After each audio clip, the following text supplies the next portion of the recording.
दोस्तों नमस्कार। मैं आपका मित्र पंकज पाल आज आपके सामने कुछ बातें रखना चाहता हूं भारतीय राजनीति की और वर्तमान परिदृश्य में जो कोरोना पर राजनीतिकरण हो रहा है इसके संदर्भ में मैं कुछ बातें रखना चाहता हूं आप सभी के सामने। सबसे पहली बात, आज पूरे विश्व के अंदर कोरोना एक वैश्विक महामारी के रूप में बहुत तेज़ी से बढ़ती हुई प्रतीत हो रही है और ऐसा लगता है कि पूरे विश्व के इस बीमारी के कारण बहुत बड़ी लंबी श्रृंखला है जो हमारे पूरे विश्व के जनजीवन को बहुत प्रभावित कर रही है और इससे बहुत बड़ी संख्या में हमारे देश और पूरे विश्व में हाहाकार मचा हुआ है और संक्रमण का खतरा जो है वो लगातार बढ़ता जा रहा है।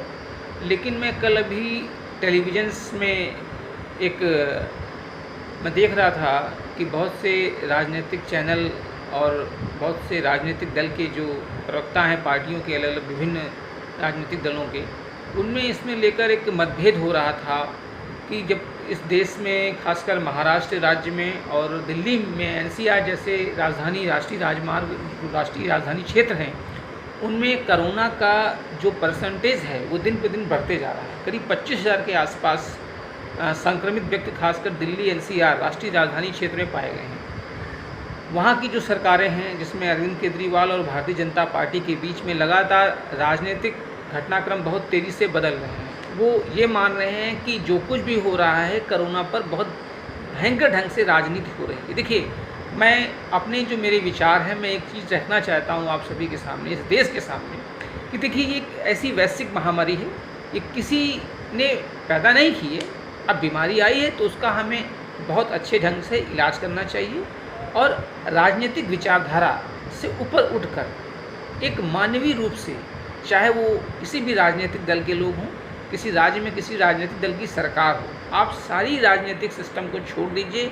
सिर्फ एक मानवता के नाते जिस राज्य में जिसकी सरकार है वहाँ की सरकार की नैतिक जिम्मेदारी बनती है कि वहाँ के लोगों को बढ़िया सा जो मेडिकल की सुविधाएँ हैं वो उपलब्ध कराएँ और जो बहुत से आप्रवासी या जो लोगों को खाना नहीं मिल रहा है, राज्य सरकार का ये नैतिक दायित्व है कि उनको खाने की पूर्ति करें।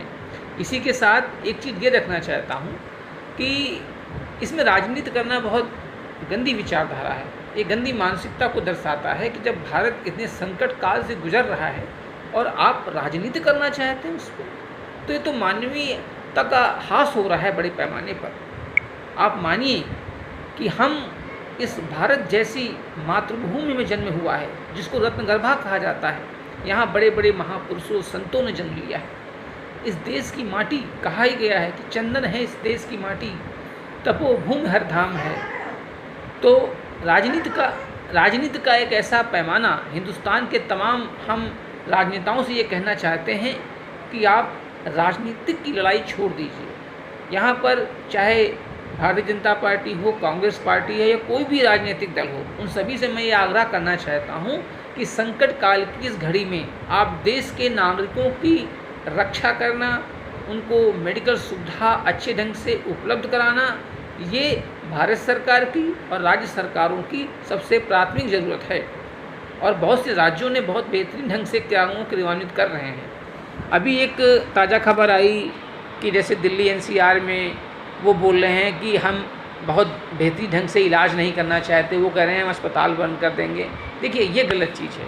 हिंदुस्तान की सरजमी पर या इस भारतवर्ष की सरजमी पे जिस व्यक्ति ने भी जन्म लिया है उसका संविधान के अनुसार उसका अधिकार बनता है कि वहाँ की सरकारें और वहाँ के जो भी नागरिक हैं उनको बेहतरीन ढंग से सुविधा मुहैया कराएं। ये सभी लोगों का दायित्व बनता है। दूसरी बात ये कहना चाहता हूँ कि इस संकट काल की घड़ी में एक बहुत बड़ा संदेश मैं इस माध्यम से देना चाहता हूँ, खासकर जितने भी हमारे भारतवर्ष के नागरिक हैं, कि देखिए ये एक ऐसी बीमारी है जो बहुत संक्रमित होती है बहुत जल्दी। आपसे पहली गुजारिश है कि आप प्रयास करें कि अपने घरों से बहुत कम ही निकलें, बहुत ज़रूरत हो तो निकलें।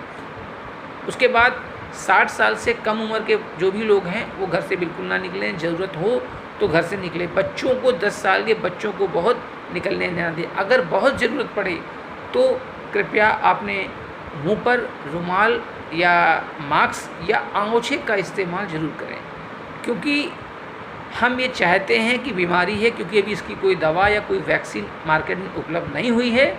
हमारा बचाव, सोशल डिस्टेंसिंग एक नाम दिया गया था सभी। हमारा एक सबसे बड़ी कर्तव्य है कि हम जब भी किसी व्यक्ति से बात करें, कम से कम 1 फीट की दूरी से बात करें, जिससे हम संक्रमित होने की संभावना ना के बराबर रहेगी।